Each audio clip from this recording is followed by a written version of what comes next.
Hello दोस्तों, स्वागत है आपका हमारे यूट्यूब चैनल याहू बाबा पे। एडवांस जावास्क्रिप्ट की इस वीडियो में आप सीखने वाले हैं कि लेट और कॉन्स्ट वेरिएबल्स क्या होते हैं।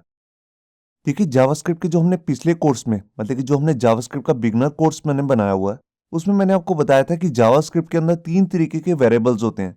एक है वैर, एक है लेट और एक है कॉन्स्ट। यहाँ पर जो लेट और कॉन्स्ट है, ये बेसिकली जावास्क्रिप्ट के ES6 वर्जन में आए हैं। मतलब कि जो उसका लेटेस्ट वर्जन है 2015 का, उसमें इनकी एंट्री हुई है।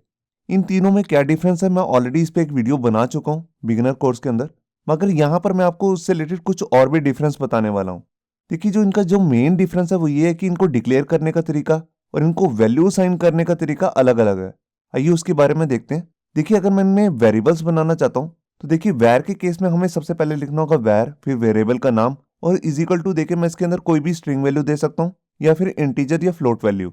और लेट के केस में हम लेट लिखेंगे और कॉन्स्ट के केस में हम कॉन्स्ट लिखेंगे। अब यहाँ देखिए, वैर के केस में मैं जैसे एक बार वेरिएबल को डिक्लेयर कर चुका हूं तो मैं इसको दोबारा भी डिक्लेयर कर सकता हूं। देखिए, यहाँ पर मैंने दोबारा डिक्लेयर किया और यहाँ पर एक्स को एक नई वैल्यू दे दी, वर्ल्ड। और वैर के केस में मैं इसको दोबारा वैल्यू को रीअसाइन भी कर सकता हूँ कुछ इस तरीके से। ये देखिए, अब यहाँ पर मैंने एक्स की वैल्यू कर दी वाव। अब जब मैं इसकी एक्स की वैल्यू को प्रिंट करूंगा तो यहाँ पर वैल्यू भी प्रिंट हो जाएगी वाव। तो यहाँ पे वैर के केस में हमारे को एक बात समझ में आ रही है कि हम वेरिएबल को दोबारा रीडिक्लेयर भी कर सकते हैं और उसको री वैल्यू असाइन भी कर सकते हैं। और यही बात अगर हम लेट के केस में देखें तो हम इसे दोबारा से रीडिक्लेयर नहीं कर सकते। अगर हम ऐसा करेंगे तो यहाँ पर हमारे पास आ जाएगी एक एरर। मगर लेट के केस में हम यहाँ पर वैल्यू को रीअसाइन जरूर कर सकते हैं। ये देखिए, यहाँ पर जब मैंने एक्स की वैल्यू को वाव किया तो अब एक्स की नई वैल्यू हो चुकी है, वो है वाव। और यहाँ पे हम जब बात करते हैं कॉन्स्ट की, तो कॉन्स्ट का मतलब होता है कॉन्स्टेंट वैल्यू, जिसमें कोई भी चेंज नहीं हो सकता। ना ही मैं वेरिएबल को रीडिक्लेयर कर सकता हूँ और ना ही मैं उसकी वैल्यू को रीअसाइन कर सकता हूँ। तो ये है इन तीनों वेरिएबल्स का मेन डिफरेंस। इसमें एक डिफरेंस और भी होता है, जो होता है उनकी स्कोपिंग से रिलेटेड। आइए उसको भी समझते हैं।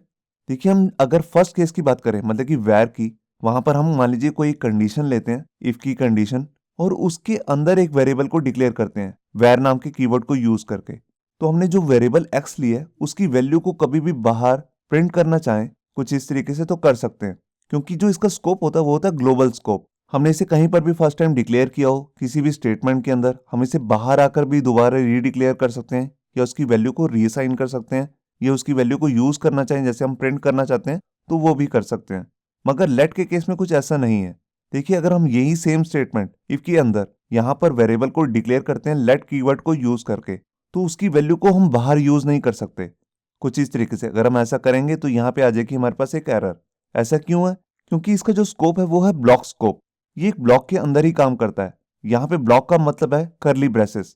जैसे कि आप देख रहे हैं यहाँ पर इफ कंडीशन के अंदर करली ब्रेसेस है, जिसके अंदर हमने वेरिएबल को डिक्लेयर किया लेट लगा के, तो हम इस करली ब्रेसेस के अंदर ही इसे यूज कर सकते हैं। इसकी वैल्यू को प्रिंट भी कर सकते हैं या इसकी वैल्यू को रीअसाइन भी कर सकते हैं या इसकी वैल्यू को कहीं और भी यूज कर सकते हैं। और जैसे हम इसको करली ब्रेसेस के बाहर यूज करने लगेंगे तो ये हो जाएगा आउट ऑफ स्कोप, तो यहाँ पर ये एरर देगा। तो करली ब्रेसेस किसी भी कंडीशन की हो सकती हैं, चाहे वो इफ स्टेटमेंट हो, चाहे वो व्हाइल लूप, फॉर लूप या डू व्हाइल लूप हो, या वो फिर स्विच स्टेटमेंट हो।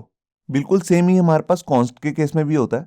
अगर उसके अंदर भी हम कोई कंडीशन बनाते हैं, जैसे कि आप यहाँ पे देख रहे हैं या व्हाइल लूप है या स्विच स्टेटमेंट है, और उसके अंदर डिक्लेयर करते हैं एक वेरिएबल कॉन्स्ट कीवर्ड को यूज करके और उसको कहीं पर भी बाहर यूज करना चाहें, तो हमारे पास यहाँ पे भी आ जाएगी एक एरर, क्योंकि इसका भी जो स्कोप है वो है ब्लॉक स्कोप। ये ग्लोबल स्कोप की तरह वर्क नहीं करता।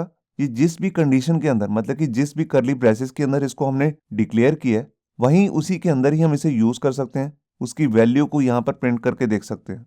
तो आइए अब इसके बाद जो मैंने यहाँ पर आपको दो तरीके के यहाँ पर डिफरेंसेस बताए हैं, वैर, लेट और कॉन्स्ट के बीच में जितने भी हमने यहाँ पर दो डिफरेंस देखे हैं, आइए उनका हम एक प्रैक्टिकल भी देख लेते हैं, जिससे हमारे को ये क्लियर हो जाएगा कि ये डिफरेंट कैसे वर्क करते हैं। अब यहाँ पे देखिए, मैंने अपना वेब एडिटर ओपन कर लिया और उसके अंदर एक फाइल बना ली जिसका नाम मैंने रखा है variables.html। अब यही सेम फाइल मैंने यहाँ पर ब्राउजर में भी ओपन की हुई है और यहाँ पर एडिटर के अंदर मैंने क्या किया है, एक बेसिक HTML का सिंटैक्स लिख लिया और उसके हेड टैग के अंदर यहाँ पर मैंने स्क्रिप्ट टैग भी लगा लिया है, जिसके अंदर मैं अपना जावास्क्रिप्ट का कोड करने वाला हूँ। अब सबसे पहले मैं यहाँ पे क्या करता हूँ, एक वेरिएबल बना लेता हूँ वैर कीवर्ड को यूज करके। तो देखिए, मैंने वैर लिया और एक वेरिएबल ले लेता हूँ ए। वेरिएबल के नेम को कैसे लेना है इसके बारे में मैंने ऑलरेडी एक वीडियो बना रखी है जावास्क्रिप्ट के बिगनर कोर्स के अंदर। तो यहाँ पर अब मैं क्या करता हूँ, इसको एक स्ट्रिंग वैल्यू देता हूँ, जैसे मान लीजिए हेलो। ये देखिए, और यहाँ पर मैं इसको दोबारा से रीडिक्लेयर कर देता हूँ। देखिए वैर ए, और इसके अंदर भी मैं एक स्ट्रिंग वैल्यू ले लेता हूं जैसे याहू बाबा।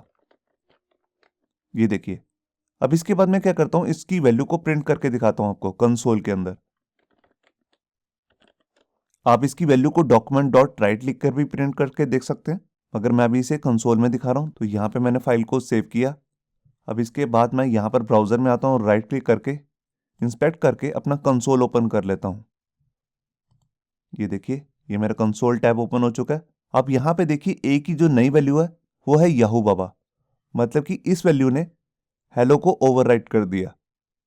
तो इसका मतलब मैं वैर वेरिएबल को यूज करके किसी भी वेरिएबल की वैल्यू को रीअसाइन भी कर सकता हूँ। मैं यहाँ पर आपको इसकी वैल्यू को रीअसाइन दोबारा करके दिखाता हूँ, जैसे कि मैंने ऊपर रीडिक्लेयर करके दिखाया था आपको। अब मैं यहाँ पर लिख देता हूँ जैसे वर्ल्ड। ये देखिए, अब ए की जो नई वैल्यू हो जाएगी वो हो जाएगी वर्ल्ड। मैं यहाँ पर फाइल को सेव किया और यहाँ देखिए, यहाँ पर एक नई वैल्यू आ चुकी है वर्ल्ड। अब इसके बाद मैं क्या करता हूँ, यहाँ पर वैर की जगह पे अपना नया कीवर्ड ले लेता हूँ जिसका नाम है लेट, जो ES6 वर्जन के अंदर आया है। ये देखिए, अब देखिए मैं इस लाइन को तो अभी ब्लॉक कर रहा हूँ, कमेंट कर दिया। अब मैं आपको यहाँ पे रीडिक्लेयर करके दिखाता हूँ इसे वेरिएबल को। तो मैं आपको दिखाऊंगा कि यहाँ पर हमारे पास आ जाएगा एक एरर। मैंने यहाँ पे फाइल को सेव किया और ये देखिए, यहाँ पर एक एरर आ चुका है और जो कह रहा है a has already been declared, मतलब कि जो ए नाम का वेरिएबल है वो पहले से ही डिक्लेयर हो चुका है इस वाली लाइन में। तो हम इसे दोबारा से रीडिक्लेयर नहीं कर सकते लेट के केस में, मगर मैं इसकी वैल्यू को रीसाइन जरूर कर सकता हूँ। तो देखिए, मैं इस लाइन को तो बंद कर देता हूँ और इसको अनकमेंट। तो यहाँ पे मैंने फाइल को सेव किया। तो देखिए, ए की जो नई वैल्यू है वो हो चुकी है वर्ल्ड। तो यहाँ से आपको क्लियर हो गया होगा कि वैर और लेट में क्या डिफरेंस है। अब मैं यहाँ पर कीवर्ड यूज करता हूँ कॉन्स्ट, जो हमारी थर्ड टाइप है वेरिएबल की। अब देखिए, मैंने एक बार वेरिएबल बनाया और उसको एक वैल्यू दे दी हेलो। जब हम कॉन्स्ट यूज करते हैं, ना ही हम उसकी वैल्यू को दोबारा रीअसाइन कर सकते हैं और ना ही दोबारा रीडिक्लेयर कर सकते हैं। तो देखिए, मैं यहाँ पर वैल्यू को रीअसाइन कर रहा हूँ। तो यहाँ पर मैंने फाइल को सेव किया। अब आ जाएगा हमारे पास एक एरर।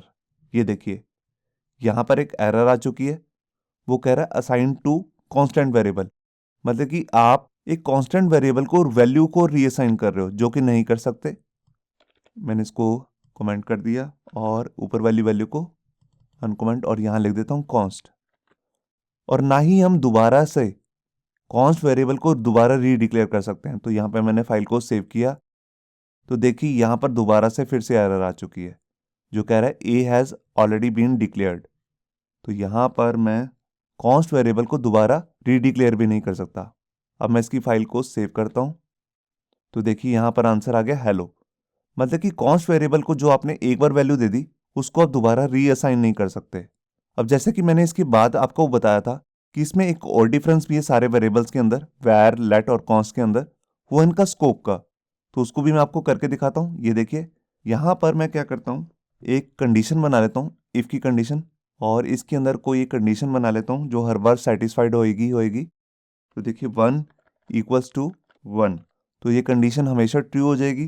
तो ये इस इफ कंडीशन के अंदर आ जाएगा हमारा कर्सर। और यहाँ पर मैं क्या करता हूँ, एक वेरिएबल डिक्लेयर कर देता हूँ वैर कीवर्ड को यूज करके। ये देखिए, मैंने ए लिया और इसके अंदर लिख दिया जैसे हेलो। अब जो मैंने वेरिएबल डिक्लेयर किए वो किए इस करली ब्रेसेस के अंदर, मगर मैं इसको प्रिंट कहाँ करके देख रहा हूँ, करली ब्रेसेस के बाहर। तो जैसा कि मैंने आपको बताया था, जब वैर कीवर्ड होता है इसके अंदर जो भी वेरिएबल डिक्लेयर करते हैं उसका जो स्कोप होता है वो होता है ग्लोबली, मतलब कि हम उसे कहीं पर भी असेस कर सकते हैं। तो यहाँ पे मैंने फाइल को सेव किया और ये देखिए, यहाँ पर प्रिंट हो गया हेलो। तो ऐसा लेट के केस में नहीं हो सकता। देखिए, यहाँ पर अगर मैं ले लेता हूँ वेरिएबल लेट और इसकी वैल्यू को अगर मैं बाहर असेस करने की कोशिश करूंगा, मतलब कि इस करली ब्रेसेस के बाहर, तो यहाँ पे आ जाएगा एक एरर, क्योंकि इसका जो स्कोप होता है वो होता है ब्लॉक स्कोप। तो यहाँ पे मैंने फाइल को सेव किया और ये देखिए, यहाँ पे आ गया ए इज नॉट डिफाइंड, मतलब कि ए डिफाइंड ही नहीं है, उसका स्कोप यहीं पर खत्म हो चुका है। ये इसको जानता ही नहीं है कि ए है कौन।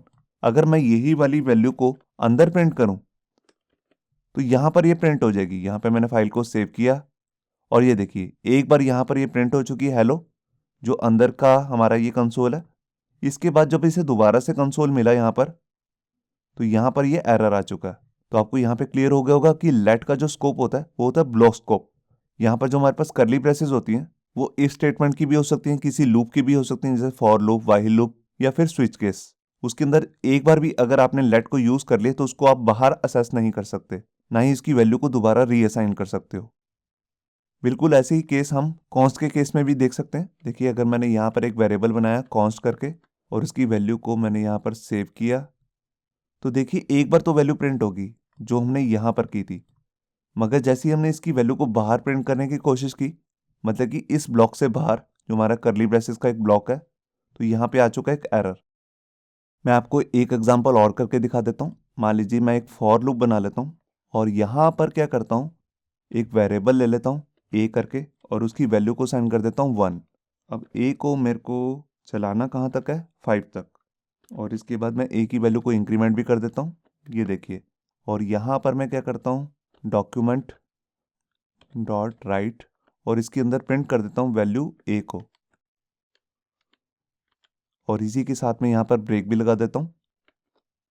तो ये मैंने HTML का ब्रेक टैग लगा लिया और यहाँ पर देखिए मैंने फॉर लूप के बाद दोबारा से जो ए की लास्ट वैल्यू है उसको प्रिंट करा है कंसोल के अंदर। तो अब देखते हैं यहाँ पर क्या होगा। यहाँ पे मैंने फाइल को सेव किया और ये देखिए यहाँ पर हमारे पास पांचों वैल्यूज आ चुकी हैं और लास्ट में जो आई की वैल्यू बनी, मतलब कि ए की वैल्यू, वो है 6। तो उसने यहाँ पर इसको प्रिंट कर दिया, मतलब कि जो वेरिएबल मैंने फॉर लूप के अंदर बनाया था उसको मैं बाहर भी एसेस कर सकता हूँ। मगर अगर मैं यहाँ पर लिख दूंगा लेट, तो यहाँ पे आ जाएगी हमारे पास एक एरर। मैं आपको करके दिखाता हूँ। मैंने यहाँ पे फाइल को सेव किया और ये देखिए ऊपर वाली वैल्यूज तो हैं प्रिंट हो चुकी हैं, आप देख रहे हैं 1 to 5। और उसके बाद जैसे ही मैंने यहाँ पर इसे प्रिंट किया, मतलब कि इस ब्लॉक से बाहर, जो ये करली ब्रेसेस का एक ब्लॉक है, इससे बाहर अगर मैं उस वेरिएबल को असेस करने की कोशिश कर रहा हूँ जो हमने लेट से बनाया था, तो यहाँ पे आ गया एक एरर। ये कह रहा है ए इज नॉट डिफाइंड। तो जैसा कि मैं आपको बता ही चुका हूँ कि लेट का जो स्कोप होता है वो होता है ब्लॉक स्कोप। ये एक ब्लॉक के अंदर ही काम करता है और कॉन्स्ट भी बिल्कुल ऐसे ही काम करता है। मगर जो वैर नाम का वेरिएबल होता है उसका स्कोप होता है ग्लोबली, उसको हम कहीं पर भी बाद में असेस कर सकते हैं, बेशक हमने उसे ब्लॉक के अंदर बनाया हो या ब्लॉक से बाहर। तो ये थे हमारे पास बेसिकली दो तरीके के नए वेरिएबल्स, लेट और कॉन्स्ट, जो हमने इस वीडियो में समझे हैं। होप सो आपको ये हमारा वीडियो ट्यूटोरियल अच्छा लगा होगा। अगर अच्छा लगा है तो वीडियो को प्लीज़ लाइक करना मत भूलिए। अगर आप ऐसे ही रेगुलर अपडेट चाहते हैं तो हमारे चैनल याहू बाबा को सब्सक्राइब करना मत भूलिए। Thank you.